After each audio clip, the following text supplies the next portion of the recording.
ஒரே ஒரு ஊரில் ஒரு அம்மா இருந்தாங்க. அந்த அம்மாவுக்கு ஒரே ஒரு பிள்ளையாண்டான்.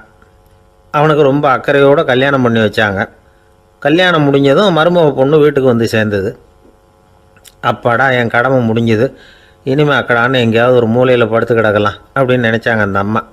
ஆனால் நினைக்கிறபடி எங்கே நடக்குது? அதுக்கப்புறம் தான் பிரச்சனையே ஆரம்பமாச்சு. மருமகள் குணம் சரியில்லை, ஒரு மாதிரி. அந்த பொண்ணு வீட்டுக்கு வந்ததுமே முதல் வேலையாக மாமியாரை பார்த்து, அதுதான் நான் வந்துட்டேன்ல, இனிமேல் உங்களுக்கு என்ன வேலைங்க, புறப்பட வேண்டியது தானே, காசி ராமேஸ்வரம்னு எங்கேயாவது போங்க அப்படின்னுட்டு தான். மாமியார் பார்த்தாங்க, கொஞ்சம் யோசனை பண்ணாங்க. இந்த பாருமா, நீ இப்படி சொல்கிறதுக்கு முன்னாடியே வீட்டை விட்டு புறப்படணுங்கிற முடிவுக்கு நான் வந்துட்டேன். வீட்டை மட்டும் இல்லை, இந்த உலகத்தை விட்டே கூட போகிறதுக்கு தயாராக இருக்கிறேன். ஆனால் ஒரே ஒரு விஷயத்துக்காக என் உயிரை கையில் பிடிச்சிக்கிட்டு இருக்கிறேன் அப்படின்னாங்களாம். என்ன விஷயம்னு கேட்டது இந்த மருமக பொண்ணு. வேறு ஒன்றும் இல்லை, என் பிள்ளைக்கு கல்யாணம் பண்ணி வச்சுட்டேன். ஒரு பேர புள்ள பிறந்து அதை என் கண்ணால் பார்த்துட்டேன்னா நான் எங்கே வேணும்னாலும் போகிறதுக்கு தயாராக இருக்கிறேன் அப்படின்னாங்களாம் அந்த மாமியார். மாமியார் இப்படி சொல்கிறதுலேயும் நியாயம் இருக்கிறதாக பட்டுது அந்த பொண்ணுக்கு. சரி, அப்படியே இருந்து பார்த்துட்டு போகலாம் அப்படின்னு அனுமதி கொடுத்தது. கொஞ்ச காலத்தில் ஒரு பேரன் பிறந்தான். அந்த அம்மாவும் பேரனை கண்ணால் பார்த்துட்டாங்க. சரி, பேரனை பார்த்தாச்சுல்ல, இனிமேல் புறப்பட வேண்டியது தானே அப்படின்னது மருமக பொண்ணு. மாமியார் பார்த்தாங்க, நீ சொல்கிறது சரிதாம்மா, அதில் ஒன்றும் தப்பு இல்லை. என்னோடய பேரன் உங்களை அம்மா அப்பான்னு கூப்பிட்றத என் காது குளிர கேட்டுட்டு போயிடுறேனே அப்படின்னாங்களாம். சரி, அந்த ஆசையை நிறைவேறட்டும் அப்படின்னு காத்துக்கிட்டு இருந்தாங்க. பேரன் வளர்ந்தான், நடந்தான், பள்ளிக்கூடம் போனால் பெரியவனானா. மருமக பொண்ணு மறுபடியும் மாமியாரை விரட்ட ஆரம்பிச்சுட்டுது, இன்னும் புறப்புள்ளையான்னு. இதை பாருமா, இது வரைக்கும் இருந்துட்டேன். பேரனோட கல்யாணத்தையும் கண்ணால் பார்த்தா தான் இந்த கட்டை வேகும் போல் இருக்குது அப்படின்னு சொல்லி ஒரு மாதிரியாக பேச ஆரம்பித்தாங்க. இதுவும் நியாயமான ஆசையாக தான் படுது அப்படின்னு அது யோசிச்சிருக்கு அந்த பொண்ணு. சரின்னு அதுக்கும் ஒத்துக்கிட்டது. உடனே பேரனுடைய கல்யாணமும் முடிஞ்சது ஒரு வழியாக. இனிமேல் ஒரு நொடி கூட இங்கே இருக்கக்கூடாது, புறப்படுங்க அப்படின்னு மாமியாரை விரட்டிச்சான் அந்த பொண்ணு. இப்போ அந்த மாமியார் தன்னோட மருமகளை பார்த்து சொல்கிறாங்க, இதோ கிளம்பிட்டேம்மா, என் மூட்டை முடிச்செல்லாம் கட்டிக்கிட்டேன், புறப்பட்டுவிட்டேன். அப்படியே நீயும் உன் துணிமணிகளை மூட்டை கட்டிக்கிட்டு கிளம்பிடும், என்னோட சேர்ந்து 2 பேருமா சேர்ந்து போயிடலாம் அப்படின்னாங்களாம். அந்த பொண்ணு முழிக்குது. முழிக்காதே, உனக்கும் ஒரு மருமக வந்துட்டா, இனிமேல் நீயும் ஒரு மாமியார் தானே, உனக்கும் இனிமேல் இங்கே வேலை இல்லை, புறப்படு அப்படின்னாங்களாம். அப்போ தான் அந்த பொண்ணு சிந்திக்க ஆரம்பிச்சு தான், தன்னோட தவறு புரிஞ்சுதான். இந்த தகவலை கேட்டுக்கிட்டு இருக்கிற மருமகள்லாம் இதை பற்றி கொஞ்சம் யோசித்து பார்க்கணுங்கிறதுக்காகத்தான் இதை சொல்கிறோம் மாமியார்கள் சார்பாக. கொஞ்ச நாளைக்கு முன்னாடி ஒரு பொண்ணை பார்த்து பேசுகிற சந்தர்ப்பம் கிடச்சிது ஒரு கல்யாண வீட்டில். அந்த பொண்ணு சொல்லிச்சு, சார், எனக்கு கல்யாணம் ஆகி 15 வருஷம் ஆகுது, நான் மாமியார்கிட்ட சண்டை போட்டதே இல்லை அப்படின்னு ரொம்ப அடக்கமாக சொல்லிச்சு. அது எப்படிம்மா சாத்தியமாச்சுன்னு கேட்டோம். எனக்கு கல்யாணம் ஆகி 15 வருஷம்தான் ஆச்சு, ஆனால் என் மாமியார் செத்து போய் 20 வருஷத்துக்கு மேலே ஆகிட்டுது அப்படின்னுது. ஒருத்தர் ரொம்பவும் மகிழ்ச்சியாக வந்துக்கிட்டு இருந்தார். என்ன விஷயம்னு விசாரித்தேன். நான் தோற்று போயிட்டேன், அதுதான் மனசுக்கு மகிழ்ச்சியாக இருக்குது அப்படின்னார். எனக்கு இது ரொம்ப ஆச்சரியமாக போச்சு. இந்த உலகத்தில் தோற்று போகிறவங்க யாரும் மகிழ்ச்சியாக இருக்கிறதில்ல. அப்படி இருக்கிறப்ப இவர் இப்படி சொல்கிறாரே, எங்கே தோற்று போனீங்கன்னு கேட்டேன். அதுக்கப்புறம் தான் அவர் விவரமாக சொன்னார். என்னோட 5 வயசு குழந்தையோடு நான் விளையாடிக்கிட்டு இருந்தேன். அந்த விளையாட்டில் என் குழந்தை ஜெயிச்சு விட்டுது, நான் தோற்று போயிட்டேன் அப்படின்னார் ரொம்ப உற்சாகமாக. நான் யோசித்து பார்த்தேன். அதாவது நாம் சின்ன குழந்தையாக இருக்கிறப்போ எந்த விளையாட்டில் கலந்துக்கிட்டாலும் அதில் நாம் தான் ஜெயிக்கணும்னு ஒரு வெறி நமக்குள்ளே இருக்கும். நம்மளை எதிர்த்து விளையாடுறவர் நல்லவரா கெட்டவரா, பெரியவரா சின்னவரா அப்படிங்கிறதெல்லாம் முக்கியம் கிடையாது. அவர் தோற்று போகணும், நாம் ஜெயிக்கணும், அதுதான் முக்கியம். எதிரியை சந்தோஷப்படுத்த விளையாடுகிற கலை அப்போ நமக்கு தெரியறதில்ல. வாழ்க்கையில் ஒரு பக்குவம் வந்ததுக்கு அப்புறம் வெற்றி பெறணுங்கிற மன அழுத்தம் போயிடுது. போட்டியில் ஜெயிக்கணுங்கிறத விட குழந்தையை சந்தோஷப்படுத்தணுங்கிறது முக்கியமாக போச்சு. ஜெயிக்கணுங்கிற வெறி ஓடி போட்டுது. ஒரு குழந்தையாக இருந்தப்போ நம்ம வளர்ச்சிக்கு உதவிய வெறி பெரியவனானதுக்கு பிறகு நமக்கு எதிரியாக மாறுது. அதை சரியான சமயத்தில் நாம் புரிஞ்சுக்கிட்டோம்னா போதும், நாம் பொழைச்சிக்கலாம். ஒவ்வொரு மனுஷனுமே வாழ்க்கையோட அடுத்த கட்ட வளர்ச்சியில் அடி எடுத்து வைக்கிற நேரத்தில் தன்கிட்ட இருந்து ஏதோ ஒரு குணத்தை அல்லது தன் குணம் இருந்த ஏதோ ஒரு உறவை நாம் இழக்கத்தான் வேண்டியிருக்குது.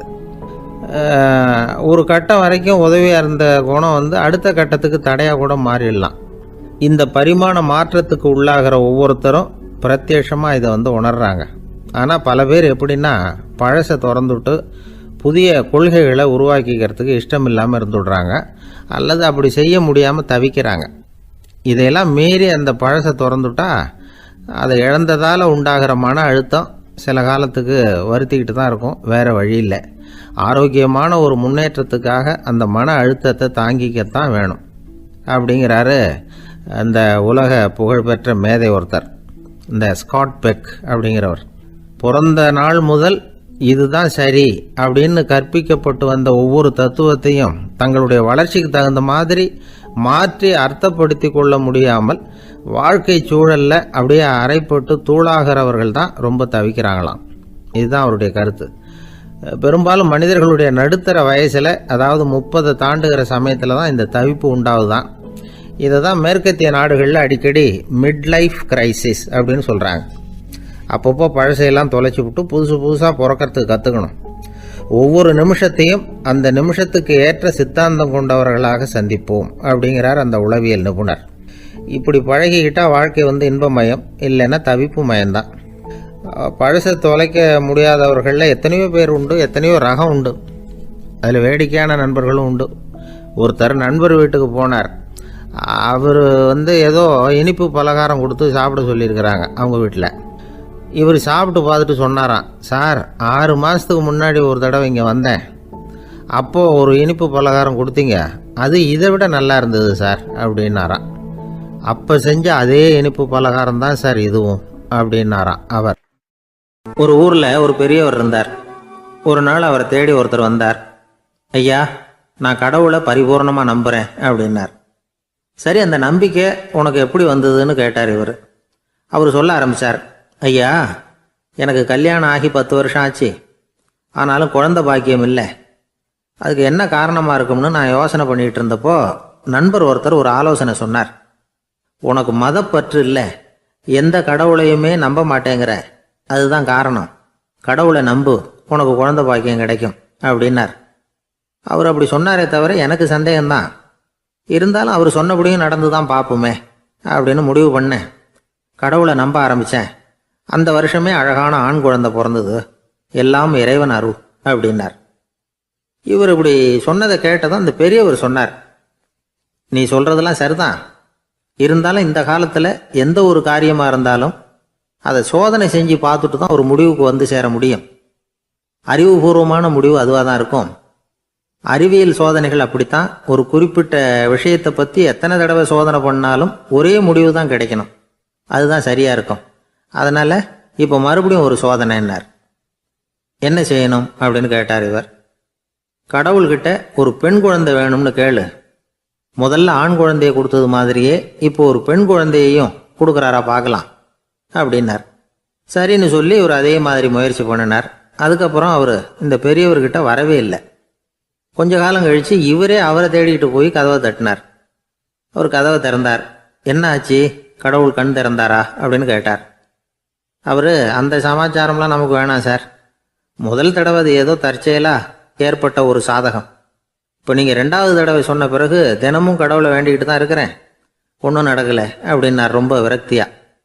ஒரே ஒரு தோல்வியில் உங்கள் நம்பிக்கையெல்லாம் பறந்து போயிடுது பார்த்தீங்களா அப்படின்னார் அந்த பெரியவர். எல்லாம் நல்ல விதமாக நடக்கிற வரைக்கும் நம்பிக்கை, எதிர்பார்த்தது தோல்வியில் முடிஞ்சுட்டுதுன்னா அவநம்பிக்கை. மற்றவர்கள் பேரில் வைக்கிற நம்பிக்கை எந்த நேரத்திலையும் விவகாரமாகிவிடக்கூடிய சாத்தியம் உண்டு. நாம் நம்பிக்கை வைக்க வேண்டியது நம்மகிட்ட தான், நமக்குள்ளே இருக்கிறார் கடவுள். எனவே நம்ம பேரில் நாம் வைக்கிற நம்பிக்கை தான் உண்மையான கடவுள் பக்தி. நிபந்தனையற்ற நம்பிக்கையாக அது இருக்கணும். எல்லாம் நல்லபடியாக நடந்துக்கிட்டு இருந்தால் எந்த முட்டாளுக்கும் நம்பிக்கை வரத்தான் செய்யும் அப்படிங்கிறது ஒரு பெரிய ஒரு கருத்து. தியானத்தின் மூலமாக தான் உனக்குள்ள ஆழமாக தோண்டுனா உன்னுடைய அடி ஆழத்தில் நம்பிக்கை அப்படி ஊற்றெடுக்கும், அதை பார்க்க முடியும் அப்படிங்கிறது பெரியவர்கள் சிந்தனை. ஒரு குழந்தை அப்பாவை பார்த்து என்னப்பா பண்ணுறேன்னு கேட்டுதான். பிரார்த்தனை பண்ணிட்டு இருக்கிறேன்னாராம் அப்பா. பிரார்த்தனை பண்ணுனா என்ன கிடைக்கும் அப்படின்னு கேட்டுதான் குழந்தை. எல்லாம் கிடைக்கும் அப்படின்னாராம் அப்பா. நீ வச்சிருக்கிறிய பேனா அது கூட கிடைக்குமான்னு கேட்டுதான் குழந்தை. கிடைக்குமேன்னு இருக்கார்.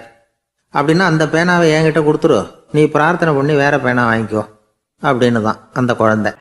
ஒரு புகழ்பெற்ற ஜப்பானிய சாமுராய் வீரன், வாள் வீசுறதுல ரொம்ப கெட்டிக்காரன். ஒரு கடுமையான போரில் கலந்து கொண்டுட்டு களைச்சி போய் திரும்பி வந்தான். படுக்கையில் விழுந்தான். பக்கத்தில் என்னமோ சத்தம் கேட்டுது. திரும்பி பார்த்தான். ஒரு எலி அவனை முறைச்சி பார்த்துக்கிட்டு இருந்தது. உடனே வாழை உருவனா வீசினான். அது தப்பிச்சிட்டு ஓடி போச்சு. எவ்வளோ முயற்சி பண்ணி பார்த்தா முடியல. கடைசியில் அந்த வாள் முறிஞ்சு போனது தான் மிச்சம். ஒரு பக்கம் அவனுக்கு இது அவமானமாக போயிட்டுது, இன்னொரு பக்கம் பயமாக போயிட்டுது. எவ்வளவோ போர்களில் எதிரிகளை பந்தாடினவன் அவன் ஒரு எலிகிட்ட தோற்று போய்டுறதா அவனால் சகிச்சிக்க முடியல. மனைவிகிட்ட சொன்னான் இப்படி நடந்துட்டுதுன்னு. அவள் சிரிச்சா.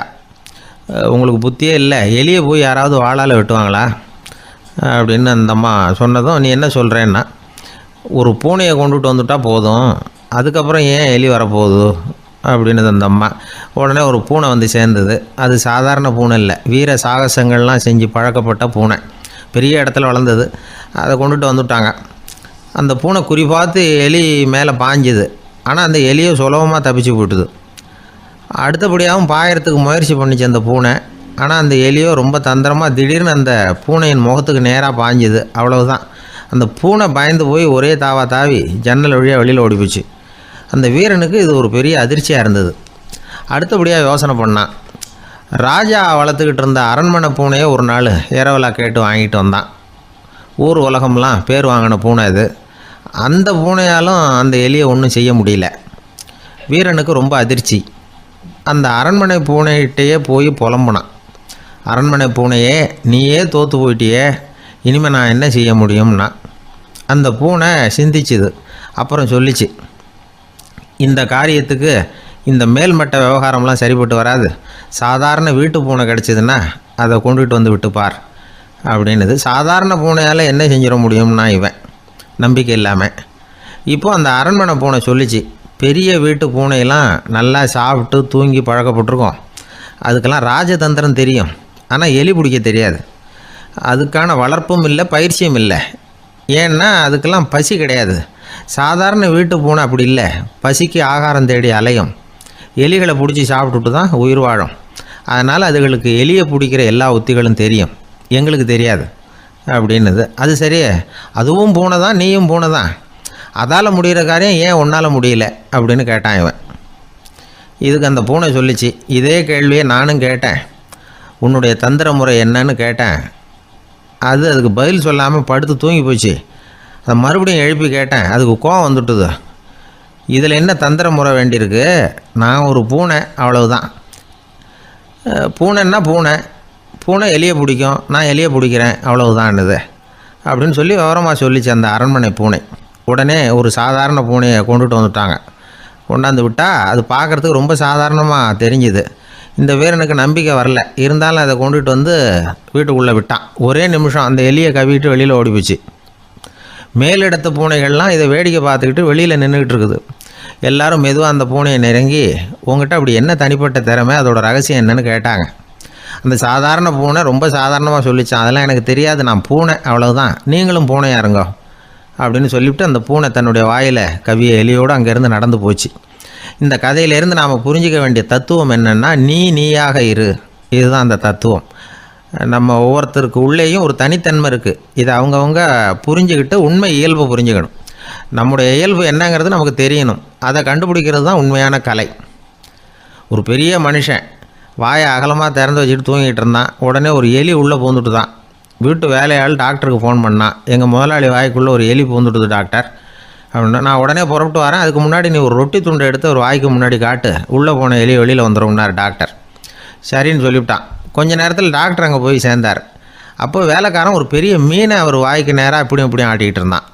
நான் ரொட்டி துண்டை தானே காட்ட சொன்னேன்னார் டாக்டர். அவன் சொன்னான், எலியை வெளியில் கொண்டுட்டு வர்றதுக்கு ரொட்டி துண்டை காட்ட சொன்னீங்க டாக்டர், அதுக்கப்புறம் அந்த எலியை துரத்திக்கிட்டு ஒரு பூனை உள்ளே போயிருக்கு, அதுக்காக தான் இந்த மீனை காட்டிகிட்டு இருக்கேன் நானா. இது எதுக்குன்னா, இப்படி வேடிக்கையாக சொல்கிறது, பூனை பூனையாக இருக்க வேண்டும், எலி எலியாக இருக்க வேண்டும், மனுஷன் மனுஷனாக இருக்க வேண்டும் அப்படிங்கிறத புரிஞ்சுக்கிறது. நாம இருக்கிற வரை வெற்றி நிச்சயம். கத்தியை தீட்டாதே புத்தியை தீட்டு அப்படின்னு ஒரு பெரியவர் புத்தி சொன்னார். அதை கேட்ட ஒரு இளைஞன், அது எப்படி பெரியவரை புத்தியை தீட்டுறது? கத்தியை தீட்டுன்னு சொன்னால் ஒரு கருங்கல்லில் கத்தியை தேய்க்கலாம், புத்தியை தீட்டுன்னு சொன்னால் எப்படி தலையை கொண்டுட்டு போய் தரையில் தேய்ச்சிக்கிட்டு இருக்க முடியுமா அப்படின்னா. அந்த பெரியவர் உடனே புரிஞ்சுக்கிட்டார், இந்த இளைஞனுக்கு புத்தி கூர்மை கம்மி அப்படிங்கிறத புரிஞ்சுக்கிட்டார். அது சரி, அறிவுக்கும் புத்திசாலித்தனத்துக்கும் என்ன வித்தியாசம்? இது ஒரு முக்கியமான கேள்வி. அறிவுன்னா என்ன, புத்திசாலித்தனம்னா என்ன? இதே கேள்வியை சாக்ரட்டிஸ் கிட்ட அவருடைய சீடன் ஒருத்தன் கேட்டானான். ஐயா, அறிவுக்கும் புத்திசாலித்தனத்துக்கும் என்னங்க வித்தியாசம் அப்படின்னு கேட்டிருக்கான். சாக்ரட்டிஸ் நிமிர்ந்து பார்த்துருக்கிறார் அந்த சீடனை. அதுக்கப்புறம் சொன்னாராம், நான் சொல்கிறேன் உன்னுடைய கேள்விக்கு பதில், ஆனால் அதுக்கு முன்னாடி நீ ஒரு காரியம் பண்ணணும்னாரான். என்னங்க செய்யணும் சொல்லுங்கன்றிருக்கான். அதோ பாரு, ஒரு பெரியவர் உட்காந்துருக்கிறாரு, அவர்கிட்ட போ, இங்கேருந்து பக்கத்தில் இருக்கிற அந்த கிராமத்துக்கு போய் சேர எவ்வளவு நேரம் ஆகும் அப்படின்னு கேட்டுட்டு வா அப்படி சொன்னார் சாக்ரட்டிஸ். சரின்னு சொல்லிவிட்டு இவன் போனான். அந்த பெரியவர் முன்னாடி போய் நின்னான். ஏங்க பெரியவரை, இங்கேருந்து அதோ தெரியுத அந்த கிராமத்துக்கு போய் சேர்றதுக்கு எவ்வளோ நேரம் ஆகும் அப்படின்னு கேட்டான். பெரியவர் நிமிர்ந்து பார்த்தார், ஆனால் பதில் எதுவும் சொல்லலை. இவன் மறுபடியும் ஒரு தடவை அதே கேள்வியை அவர்கிட்ட கேட்டான். என்னங்க, நான் கேட்குறது உங்கள் காதில் விழுதா, அந்த கிராமத்துக்கு போய் சேர்றதுக்கு எவ்வளோ நேரம் ஆகும் அப்படின்னு சொல்லி மறுபடியும் கேட்டான். அப்பவும் அவர் பதில் சொல்லலை. உடனே அவன் மனசுக்குள்ளே முடிவு பண்ணிக்கிட்டான், சரி பெரியவர் ஒரு மாதிரியாக தெரிகிறார், புத்தி சுவாதீனம் சரியில்லாத ஒரு மாதிரி தெரியுது அப்படின்னு நினச்சிக்கிட்டே வந்த வழியிலே திரும்பி வந்துட்டான். கொஞ்சம் தூரம் நடந்திருப்பான். இப்போ அந்த பெரியவர் மறுபடியும் கூப்பிட்டார், இளைஞனே இப்படி வாழ்னார். இவனுக்கு ஒன்றும் புரியல. மறுபடியும் திரும்பி நடந்தான்.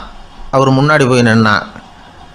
பெரியவர் சொன்னார், தம்பி, இங்கேருந்து அந்த கிராமத்துக்கு போய் சேர்றதுக்கு 5 நிமிஷம் ஆகும் அப்படின்னார். இப்போது அந்த இளைஞன் அந்த முதியவரை ஒரு மாதிரியாக பார்க்க ஆரம்பித்தான். அதுக்கப்புறம் கொஞ்சம் யோசித்தான். பிறகு அவர்கிட்டே கேட்டுட்டான், ஏங்க பெரியவரை, இதே பதிலை அப்போவே என்கிட்ட சொல்லியிருக்கலாமே, என்னை திரும்பி போன்னு சொல்லிவிட்டு பாதி தூரம் போனதுக்கப்புறம் மறுபடியும் கூப்பிட்டு அதுக்கப்புறம் இப்படி சொல்கிறீங்களே, இது நியாயமா அப்படின்னா. பெரியவர் சிரித்தார். அதுக்கப்புறம் சொன்னார், ஏன்பா, நீ எவ்வளவு வேகமாக நடக்கிறேங்கிறத பார்க்காம நீ கிராமத்துக்கு போய் சேர வேண்டிய நேரத்தை எப்படி என்னால் சொல்ல முடியும்? அதனால தான் உன்னை கொஞ்சம் தூரம் நடக்க விட்டு உன்னுடைய நடையின் வேகம், அந்த கிராமம் இருக்கிற தூரம் ரெண்டையும் கணக்கு போட்டு அதுக்கப்புறம் நேரத்தை சொன்னேன்னார். சீடன் தலை குனிந்தான். அப்படியே திரும்பி சாக்ரட்டிஸ் முன்னாடி நின்னான். சாக்ரட்டிஸ் இப்போ சொல்கிறார், தம்பி, அதுக்கு பேர் தான் புத்திசாலித்தனம். இந்த அறிவு கூர்மை எல்லா இளைஞர்களுக்கும் வரணும் அப்படிங்கிறதுக்காகத்தான் கத்தியை தீட்டாத புத்தியை தீட்டு அப்படின்னு பெரியவங்கள்லாம் சொல்லிகிட்டு இருக்கிறாங்க. புத்தியை தீட்டுறவங்கெல்லாம் வாழ்க்கையில் அறிவாளியாகிறாங்க, தீட்டாதவங்க கோமாளியாகிறாங்க. இதுதான் இன்றைக்கி நடக்கிறது. அதனால் அறிவு கூர்மைங்கிறது வேறு. இந்த காலத்து ஆசாமி ஒருத்தர் இன்னொருத்தரை பார்த்து கேட்டார், ஏங்க, ஒரு விமானம் இங்கேருந்து புறப்பட்டு 2 மணி நேரத்தில் மதுரைக்கு போய் சேருது. நல்லா கவனிங்க, ஒரு விமானம் இங்கேருந்து புறப்பட்டு 2 மணி நேரத்தில் மதுரைக்கு போய் சேருது அப்படின்னா என்னோடய வயசு என்னன்னு கேட்டார். இவர் கேட்குறதுல ஏதாவது அர்த்தம் இருக்கா? அதாவது இங்கேருந்து புறப்பட்டு 2 மணி நேரம் ஆகுது மதுரைக்கு போகிறதுக்கு, அப்படின்னா என் வயசு என்னன்னு கேட்குறாரு. இதை கேட்ட உடனே அவர் பதில் சொன்னார், அப்படின்னா உங்களோட வயசு 20 அப்படின்னார். எப்படிங்க அவ்வளவு கரெக்டாக சொன்னீங்க அப்படின்னு கேட்டார். வேறு ஒன்றும் இல்லை, எங்கள் பக்கத்து வீட்டில் ஒரு முழு பைத்தியம் இருக்குது, அதோட வயசு 40, அப்படின்னா உன் வயசு 20 தான் இருக்கணும் அப்படின்னார். அரை பைத்தியம்னு முடிவு பண்ணிக்கிட்டார். அதனால் வாழ்க்கையில் அறிவு கூர்மைங்கிறது ரொம்ப அவசியம். அந்த புத்திசாலித்தனம் இருக்கிறவங்க வாழ்க்கையில் வெற்றி பெறுவது நிச்சயம். ஒருத்தர் மனசில் நிம்மதி இல்லாமல் உட்காந்துருந்தார். என்ன சார் விஷயம் அப்படின்னு விசாரித்தேன். அகலக்கால் வச்சுட்டேன், அதுதான் அவதிப்படுறேன்னார். விவரமாக சொல்லுங்கன்னு. வீடு கட்டணும்னு ஆரம்பித்தேன், வேலை பாதியிலேயே நிற்கிது, கையில் பணம் இல்லை அப்படின்னார்.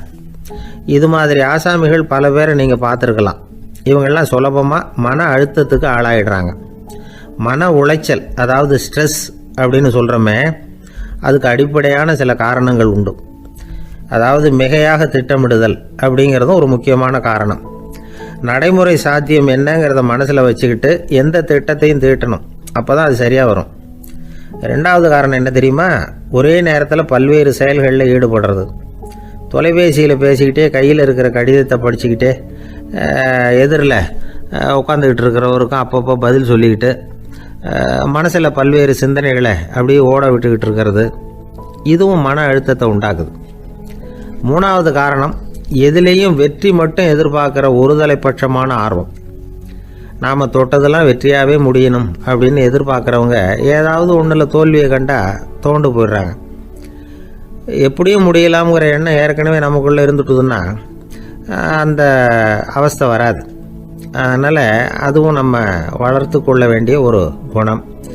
மன உளைச்சல் ஏற்படுறதுக்கு இன்னொரு காரணம் எதையும் வேகமாக செஞ்சுடணும் அப்படிங்கிற துடிப்பு. அந்த துடிப்பே மனசை அழுத்த ஆரம்பிச்சிடும். எந்த ஒரு காரியத்திலையும் தாமதமோ இடையூறோ ஏற்பட்டால் அதை பொறுத்துக்கிற மனப்போக்கம் வேணும். அது இல்லாதவங்க அழுத்தத்துக்கு ஆளாயிடுறாங்க. சில பேர் வேலைன்னு எந்த நேரம் பார்த்தாலும் வேலையே கதின்னு கிடப்பாங்க. பொழுதுபோக்குக்கோ உடற்பயிற்சிக்கோ குடும்பத்தில் உள்ளவங்க அல்லது நண்பர்கள் கூட கலந்துரையாடவோ கொஞ்சம் கூட நேரம் ஒதுக்க மாட்டாங்க. இந்த சுபாவம் மன அழுத்தத்தை உண்டு பண்ணும். இதையெல்லாம் புரிஞ்சுக்கிட்டு அதிலிருந்து விடுபடுறது எப்படின்னு யோசிக்கணும். வல்லுநர்கள் இது தொடர்பாக சில யோசனைகளை சொல்லி வச்சிருக்கிறாங்க. அது என்னன்னா, வாழ்க்கைங்கிறது பிரச்சனைகளால் பின்னப்பட்ட ஒன்று. அது எப்போவுமே முடிவடையாத ஒரு தொடர்கதை அப்படிங்கிறத முதல்ல நாம் புரிஞ்சுக்கணும். ஒரே நேரத்தில் ஒரு காரியத்தில் மட்டுமே நாம் கவனம் செலுத்தணும். அடுத்தவங்க காரியத்தில் தலையிடக்கூடாது. எதையும் பேச ஆரம்பிக்கிறதுக்கு முன்னாடி நம்மை நாமே கேட்டுக்க வேண்டிய கேள்வி 2. 1, நான் சொல்ல போகிறது ரொம்ப முக்கியமானதா? 2வது, நான் சொல்கிறத அவங்க கேட்குறதுக்கு ஆசைப்படுறாங்களா? நான் பேசுகிறதுக்கு அது சரியான நேரம் தானா?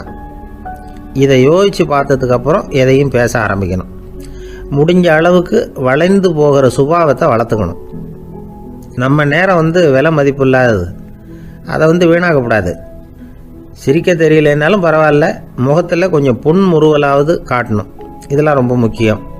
அடுத்தவங்க ஏதாவது செஞ்சால் உடனே நன்றி சொல்ல மறக்கக்கூடாது. தினமும் கொஞ்சம் நேரத்தை தனிமையில் செலவு பண்ணணும். மன உளைச்சலிருந்து விடுபடுறதுக்கு 3 முக்கிய வழிகள் சொல்கிறாங்க. அதை சுருக்கமாக ரெட் அப்படின்னு சொல்கிறாங்க. RED ஆங்கில எழுத்தில். அந்த முதல் எழுத்து R, அது என்னென்னா ரிலாக்ஸேஷன், அதாவது இடை ஓய்வு. 2வது E எக்ஸர்சைஸ், உடற்பயிற்சி. 3வது டயட், திட்டமிட்ட உணவு முறை. அதனால் தியானம், மூச்சு பயிற்சி இதெல்லாம் இந்த இடை ஓய்வுக்கு வழிகள். எந்த வேலையையும் தொடர்ந்து செய்யக்கூடாது. எல்லார்கிட்டையும் கலகலப்பாக பழகணும். மாதத்துக்கு ஒரு நாளாவது குடும்பத்தோடு வெளியில் போயிட்டு வரணும். சுலபமான உடற்பயிற்சிகளை செய்யலாம். உடற்பயிற்சிங்கிறது நமக்காக நாம் செய்கிற ஒரு நீண்டகால முதலீடு அப்படின்னு சொல்லுவாங்க. அதாவது லாங் டேர்ம் இன்வெஸ்ட்மெண்ட்டாக. அளவோடு சாப்பிட்ணும், மெதுவாக சாப்பிட்ணும். இதெல்லாம் கொஞ்சம் மனசில் வச்சுக்கிட்டு நடந்துக்கிட்டால் மகிழ்ச்சியாக வாழலாம். சில பேர் சாப்பாட்டு விஷயத்தில் ரொம்ப அக்கறை எடுத்துக்கிறது உண்டு. ஒரு குண்டு ஆசாமி சாப்பிட உக்காந்தார். முதல்ல ஒரு மாத்திரை சாப்பிட்டார். எதுக்குன்னு கேட்டோம். பசி எடுக்கிறதுக்குன்னார். சாப்பிட்டு முடித்தார். பிறகு மறுபடியும் ஒரு மாத்திரை சாப்பிட்டார். இது எதுக்குன்னு கேட்டோம். சாப்பிட்டது ஜீரணமாகறதுக்கு அப்படின்னார். அம்மாக்காரங்களுக்கு அடிக்கடி ஏற்படுற கவலை ஒன்று உண்டு. அதாவது குழந்தை சரியாக சாப்பிட மாட்டேங்குதே அப்படிங்கிற கவலை. இவங்கெல்லாம் ஒரு விஷயத்தை நல்லா புரிஞ்சுக்கணும். குழந்தைகள்ங்கிறவங்க பெரியவங்க மாதிரி இல்லை. அவங்க கடிகாரத்தில் மணியை பார்த்துட்டு சாப்பிட்றதுக்கு உட்கார்ற ரகம் கிடையாது. பசிச்சா சாப்பிடுவாங்க, இல்லைன்னா விளையாடுவாங்க அல்லது தூங்குவாங்க. அது புரியாமல் அவங்கள கட்டாயப்படுத்தி அல்லது மிரட்டி சாப்பிட வைக்கிறது ரொம்ப தப்பு. ஒரு 8 மாத குழந்தைக்கு 3 மணி நேரத்துக்கு ஒரு தடவை பசிக்கும். அந்த நேரம் பார்த்து சாப்பாடு கொடுத்தா அடம் பண்ணாமல் அது பாட்டுக்கு சாப்பிட்றோம். அதே குழந்தைக்கு 1 வயசு ஆகிறப்போ 4 மணி நேரத்துக்கு ஒரு தடவை பசிக்கும். இந்த வயசில் இயற்கையாகவே பசி குறைஞ்சிருக்கும். அது புரியாமல் என் குழந்தை முன்னாடி மாதிரி இப்போ சரியாக சாப்பிட மாட்டேங்கிறான் அப்படின்னு சில பேர் டாக்டர்கிட்ட போய் சொல்லிக்கிட்டு இருப்பாங்க. இன்னொரு விஷயம், ஒரு குழந்தைக்கு வயசு அதிகமாகிற வேகத்துக்கு உடம்பு எடையும் அதிகமாகிக்கிட்டே போகாது. உடம்பு எடை அதிகமாகிற வேகம் குறைஞ்சிக்கிட்டே வரும். 6 மாத குழந்தைக்கு ஒரு வாரத்தில் 150 கிராம் எடை கூடும். ஒரு வயசில் வாரத்துக்கு 71 கிராம் எடை கூடும். இது புரியாமல் அதிகமாக சாப்பாட்டை கொடுத்து குழந்தைய கஷ்டப்படுத்தக்கூடாது. ஏன்னா அளவுக்கு மீறின உணவு அஜீரணத்தை உண்டு பண்ணிவிடும். குழந்தைக்கு ஒரு தட்டில் கொஞ்சமாக ஆகாரத்தை வச்சு கொண்டுகிட்டு போய் கொடுக்கணும். மலை மாதிரி குவிச்சு வச்சா அதை பார்த்ததுமே பசி அடங்கி போயிடும். அடித்து மிரட்டி பயமுறுத்தி குழந்தைய சாப்பிட வைக்கிற பழக்கம் இருக்குது பாருங்கள். அதுக்கு ஃபுட் ஃபோர்ஸிங் அப்படின்னு பேர். இப்படி பண்ணுனா குழந்தைக்கு சாப்பாட்டில் விருப்பம் குறைஞ்சிரும். அதை கண்டாவே வெறுக்க ஆரம்பிச்சிடும். அது மாதிரி உளம் சார்ந்த பசி குறைவு, சைக்கோஜெனிக் அனோரெக்சியா, அது ஏற்படுமா. சாப்பாடுங்கிறதே ஒரு தண்டனை மாதிரி தோணும். குழந்தைகளுக்கு பிடிச்ச மாதிரியான ஆகாரத்தை கொடுக்கணும். சத்து அதிகம் இருக்குங்கிறதுக்காக அதுக்கு பிடிக்காத ஆகாரத்தை கொடுத்து கட்டாயப்படுத்தக்கூடாது. குழந்தைகளுக்கு 2 வயசு ஆகிறப்போ இயற்கையாகவே எதிர்மறை குணம் உண்டாகும். அதாவது அந்த எதிர்மறையாக பேசுறது. இது மாதிரி சமயங்களில் நாம் என்ன சொல்கிறோமோ அதுக்கு நேர்மாறாக நடந்துக்கும். ஏட்டிக்கு போட்டி. சாப்பிட சொன்னால் விளையாட போவோம், விளையாட சொன்னால் சாப்பாடு கேட்கும். இதை புரிஞ்சுக்கிட்டு நடந்துக்கணும். குழந்தை சொன்ன பேச்சை கேட்கலேன்னு கோவப்படக்கூடாது. குழந்தை வளர வளர பிடிவாத குணம் வர்றது சகஜம். கேட்டதை வாங்கி கொடுத்தாதான் சாப்பிடுவேன் அப்படின்னு பிடிவாதம் பண்ணும். வாங்கி கொடுத்து விடுறது தான் உத்தமம். நீங்களும் அதுக்கிட்ட பிடிவாதம் பண்ணிட்டு இருக்கக்கூடாது. ஏன்னா கேட்டது கிடைக்கலையேங்கிற ஏமாற்றம் கூட குழந்தையோட பசியை குறைச்சிரும். கேட்டது கிடைச்சிட்டா பசி அதிகமாகும். கொடுத்ததை மளமளன்னு சாப்பிட்றோம். குழந்தைகளுக்கு கண்ட கண்ட நேரத்தில் சாப்பிட்றதுக்கு எதையாவது வாங்கி கொடுத்துக்கிட்டு இருந்தா சாப்பாட்டு நேரத்தில் சாப்பிடாம அடம் பண்ண ஆரம்பிச்சிடும். பள்ளிக்கூடம் போகிற பிள்ளைங்க காலை உணவை சரியாக சாப்பிட மாட்டாங்க. அச்சம், அவசரம், பரபரப்பு இதெல்லாம் தான் காரணம். பள்ளிக்கு புறப்படுறதுக்கு ஒரு 3/4 மணி நேரத்துக்கு முன்னாடியே சாப்பாடு போட்டுருங்க, அது சரியாக போடும். படிக்கிற குழந்தைகள் உடல் சோர்வு, மனச்சோர்வு இது காரணமாக கூட சாப்பிட மறுக்கிறது உண்டு. இப்போ உதாரணமாக சாயந்தரம் விளையாடி விட்டு வீட்டுக்கு வந்ததும் சாப்பிட சொன்னால் வேணாம்பாங்க. இது உடல் சோர்வு. ரொம்ப நேரம் வீட்டு பாடங்களை செஞ்சு முடித்த கையோடு சாப்பிட சொன்னாலும் அவங்களால சரியாக சாப்பிட முடியாது. இது உளச்சோர்வு, அதாவது மனச்சோர்வு. இதை தவிர குழந்தைகளுக்கு உடல்நல குறைவு ஏற்பட்டால் கூட சாப்பிட மறுக்கிறது உண்டு. சில மருந்து மாத்திரைகள் கூட பசியை குறைச்சிரும். அதனால் சரியாக தெரிஞ்சுக்கிட்டு குழந்தைகளை சாப்பிட வைக்கணும். அது புரியாமல் கையில் சாப்பாட்டு தட்டை வச்சுக்கிட்டு குழந்தைகளை விரட்டிக்கிட்டு அலையக்கூடாது. ஒரு சின்ன பையன் சொன்னான், எங்கள் அம்மா சாப்பாடு போடுறது தெரிஞ்சால் நான் உடனே வீட்டை விட்டு வெளியில் ஓடி போடுவேன் அப்படின்னா. ஏன் அப்படி பண்ணுறேன்னு கேட்டோம். எங்கள் அப்பா கூட அது மாதிரி தான் சார் பண்ணுவார் அப்படிங்கிறான். ஒரு நண்பர்கிட்ட பேசிக்கிட்டு இருந்தேன். அவருடைய உறவினர் ஒருத்தர் ஒரு நேர்முக தேர்வுக்கு போயிருந்தாராம், இன்டர்வியூக்கு. ரொம்பவும் பொறுப்பாகவும் கவனமாகவும் செயல்பட வேண்டிய பதவிக்கான நேர்காணல் அது. இவர் எழுத்து தேர்வில் ஏராளமான மதிப்பெண்கள் வாங்கிவிட்டார். அதனால அதை பற்றி கவலை இல்லை. இப்போ நேர்முக தேர்வில் தேர்வு பெறணும். ஏராளமான சான்றிதழ்கள் வச்சிருந்தார். நேர்காணலில் கேட்கப்பட்ட எல்லா கேள்விகளுக்கும் சரியான பதில தான் சொன்னார். இருந்தாலும் பாருங்க, அந்த நேர்முக தேர்வில் அவர் தேர்ந்தெடுக்கப்படலை. என்ன காரணம் அப்படின்னு பின்னாடி விசாரிச்ச போதுதான் விவரம் தெரிஞ்சுதான். அது என்ன ஆயிருக்குதுன்னா, அந்த நேர்காணலின் போது இவர் நடந்துகிட்ட முறையில சில தவறுகள் நடந்து போச்சான். முக்கியமா 2 தவறுகள்.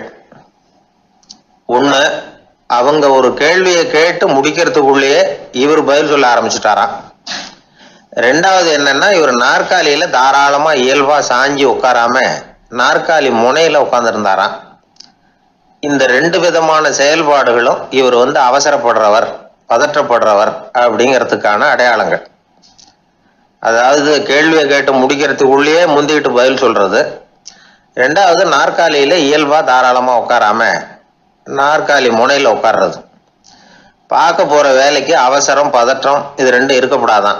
அதனால மார்க் இருந்தும் சர்டிபிகேட் இருந்தும் அந்த வேலை வாய்ப்பு அவருக்கு கிடைக்கல. வேலை கொடுக்கறவங்க நம்ம கிட்ட இருந்து என்னதான் எதிர்பார்க்கறாங்க, இதை தெரிஞ்சு வச்சுக்கிறது நல்லது. முதல்ல மற்றவர்களுடன் தொடர்பு கொள்ளும் திறமை, அதாவது எபிலிட்டி டு கம்யூனிகேட். நீங்க நினைக்கிறத அழகா தொகுத்து வகைப்படுத்தி சொல்ல தெரியுதான்னு பார்ப்பாங்க. உங்க திட்டங்களை அடுத்தவங்க ஏற்றுக்கொள்ளக்கூடிய விதத்துல வெளிப்படுத்துறதுக்கு உங்களால முடியுதான்னு பார்ப்பாங்க. இதுக்கு என்ன செய்யறது? குழப்பம் இல்லாம சிந்திக்கணும், குழப்பம் இல்லாம பேசணும். 2வது விஷயம் என்னன்னா புத்திசாலித்தனம், அதாவது இன்டெலிஜென்ஸ். ஏத்துக்க போற வேலையை நல்ல விதமா செய்ய முடியுமா உங்களால, அதை எந்தெந்த வழியில செய்யலாம் அப்படிங்கிறத உங்களால தீர்மானிக்க முடியுமா, அந்த வேலைக்கான புது புது யோசனைகளை உங்களால சொல்ல முடியுமா அப்படின்னு பார்ப்பாங்க. இது இன்டெலிஜென்ஸ். 3வது தன்னம்பிக்கை, அதாவது செல்ஃப் கான்ஃபிடன்ஸ். உங்களுக்கு அது உண்டா அப்படிங்கிறத கவனிப்பாங்க. எந்த சூழ்நிலையையும் சமாளிக்கணும், எப்படிப்பட்ட மனிதர்களையும் சமாளிக்கிற தைரியம் வேணும். அடுத்தவங்களை நமக்கு சாதகமா திருப்பக்கூடிய தன்னம்பிக்கை வேணும். 4